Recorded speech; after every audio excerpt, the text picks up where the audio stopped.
Friends, legal and social awareness के इस episode में आप सभी का बहुत बहुत स्वागत है। मैं करीम अहमद सिद्दीकी एडवोकेट। कैसे आप सब लोग? उम्मीद करता हूं कि आप सभी लोग स्वस्थ होंगे और अच्छे होंगे।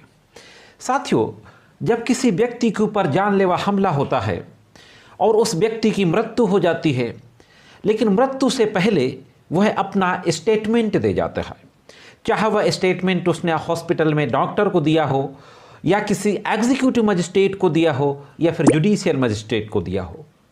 सेक्शन 32 इंडियन एविडेंस एक्ट के तहत वह जो स्टेटमेंट होता है वह एक कंक्लूसिव प्रूफ के रूप में गवाही में पढ़ा जाता है और उस स्टेटमेंट को डाइंग डिक्लेरेशन कहते हैं, यानी मृत्युकालिक कथन कहते हैं। डाइंग डिक्लेरेशन पे मैंने एक वीडियो पहले बनाया था, उसका लिंक मैं डिस्क्रिप्शन में और आई बटन में दे दूंगा, आप उसे देख सकते हैं। आज का जो सवाल है कि अगर किसी व्यक्ति ने अपनी मृत्यु से पूर्व एक से ज़्यादा स्टेटमेंट दिए हैं, more than one dying declaration है, मल्टीपल डाइंग डिक्लेरेशन है, तो कौन से डाइंग डिक्लेरेशन पे विश्वास किया जाएगा? आज के इस एपिसोड में इसी सवाल से संबंधित जो लीगल सिचुएशन है उस पर बात करने जा रहा हूं। देखेंगे कि इस संबंध में लॉ क्या कहता है और ऑनरेबल सुप्रीम कोर्ट के एक जजमेंट के बारे में भी बातचीत करेंगे और यह भी देखेंगे ऑनरेबल सुप्रीम कोर्ट ने ऐसी सिचुएशन में जहां एक से ज़्यादा मल्टीपल डाइंग डिक्लेरेशन है तो कौन से डाइंग डिक्लेरेशन को मानने के बारे में कहा था। इसलिए बहुत ही महत्वपूर्ण जानकारी है, जुड़े रहे आखिरी तक। देखते हैं कि इस संबंध में संपूर्ण जानकारी क्या है। इंडियन एविडेंस एक्ट के सेक्शन 32 में वैसे तो ऐसी कोई सिचुएशन नहीं दी गई कि जहां पर मल्टीपल डाइंग डिक्लेरेशन हो तो कौन से डाइंग डिक्लेरेशन को एविडेंस के रूप में एक्सेप्ट किया जाएगा। लेकिन हाँ, यह जरूर कहा गया है और उस सेक्शन का जो स्पिरिट है वो भी यही है कि डाइंग डिक्लेरेशन किसी नाजायज दबाव में नहीं होना चाहिए। डाइंग डिक्लेरेशन किसी भय या लालच की वजह से नहीं होना चाहिए, शरीर और मस्तिष्क की स्वस्थ अवस्था में होना चाहिए। तो आज का जो सुप्रीम कोर्ट का केस है वो कुछ इसी से संबंधित है और इन्हीं पहलुओं को ध्यान में रखते हुए इस मुश्किल पहेली को सुलझाया गया है ऑनरेबल सुप्रीम कोर्ट के द्वारा। तो साथियों, सबसे पहले एक नज़र डाल लेते हैं कि केस के फैक्ट क्या थे।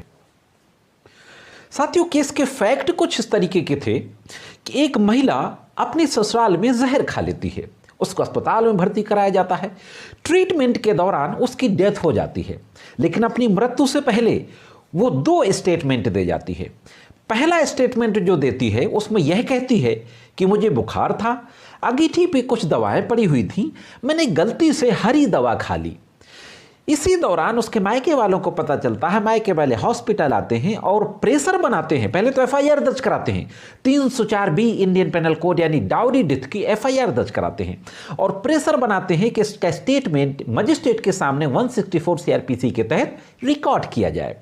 जब दोबारा 164 सीआरपीसी के तहत मजिस्ट्रेट के समक्ष बयान रिकॉर्ड किया जाता है तो उस बयान में यह कहती है कि उसके पति ने अमेरिका जाने के लिए 6 लाख रुपए की मांग की थी और पति और सास ससुर ने जहर दे दिया।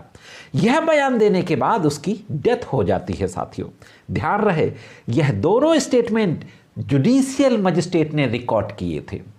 साथियों, मामले में विवेचना होती है, विवेचना के बाद चार्जशीट आती है, ट्रायल चलता है और ट्रायल कोर्ट इसी स्टेटमेंट के आधार पे, डाइंग डिक्लेरेशन के आधार पे जो दूसरी बार दिया गया था जिसमें उसने कहा था कि पति ने 6 लाख रुपए की मांग की और पति और सास ससुर ने जहर दे दिया, इस स्टेटमेंट के बेसिस पे हस्बैंड को 10 साल की सजा सुना देती है।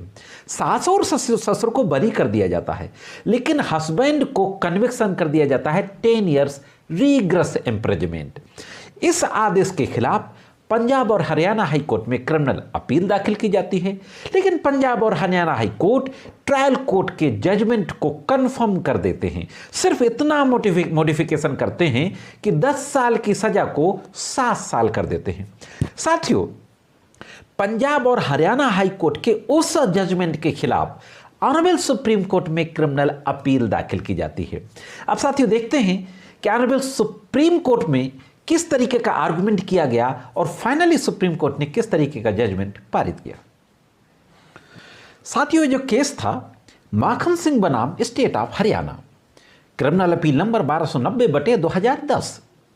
इस मामले में ऑनरेबल सुप्रीम कोर्ट के समक्ष मुख्य रूप से जो सवाल थे कि इन दो डाइंग डिक्लेरेशन में से कौन सा डाइंग डिक्लेरेशन स्वस्थ शरीर और मस्तिष्क की दशा में रिकॉर्ड किया गया है, किस डाइंग डिक्लेरेशन को बिना किसी डर, भय व दबाव, लालच के रिकॉर्ड किया गया है, किस डाइंग डिक्लेरेशन में सिखाने पढ़ाने की संभावनाएं नहीं हैं।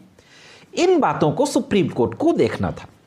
ऑनरेबल सुप्रीम कोर्ट के द्वारा पूरी फाइल को देखने के बाद, सारी एविडेंस को पढ़ने के बाद यह पाया जाता है कि जो पहला डाइंग डिक्लेरेशन रिकॉर्ड किया गया उस दौरान हस्बैंड के फादर यानी फादर इन लॉ उस मृतक महिला के और उसकी ननद, पिता और भाई हस्बैंड के दोनों मौजूद थे। ऐसी स्थिति में सिखाने और पढ़ाने की संभावनाएं ज्यादा हैं। साथ ही साथ यह भी देखा जाता है कि पहले डाइंग डिक्लेरेशन को रिकॉर्ड करने से पूर्व मस्तिष्क और शरीर के स्वस्थ होने के संबंध में कोई जांच रिपोर्ट नहीं दी गई थी। और जो दूसरा डाइंग डिक्लेरेशन रिकॉर्ड किया गया, दूसरे डाइंग डिक्लेरेशन को रिकॉर्ड करने से पहले डॉक्टर के द्वारा जांच की गई थी और जांच के उपरांत यह रिपोर्ट दी गई थी कि शारीरिक और मानसिक रूप से स्वस्थ है, बोलने की स्थिति में है, सोचने समझने की स्थिति में है। इसलिए सुप्रीम कोर्ट के द्वारा फाइनली यह कहा जाता है कि यह जो दूसरा डाइंग डिक्लेरेशन था, दूसरा डाइंग डिक्लेरेशन विश्वसनीय है, दूसरे डाइंग डिक्लेरेशन को माना जाता है। हालांकि साथियों, सुप्रीम कोर्ट के द्वारा जो फाइनल जजमेंट दिया जाता है वह बिल्कुल चौंकाने वाला होता है। तो देख लेते हैं कि सुप्रीम कोर्ट ने फाइनल जजमेंट क्या दिया।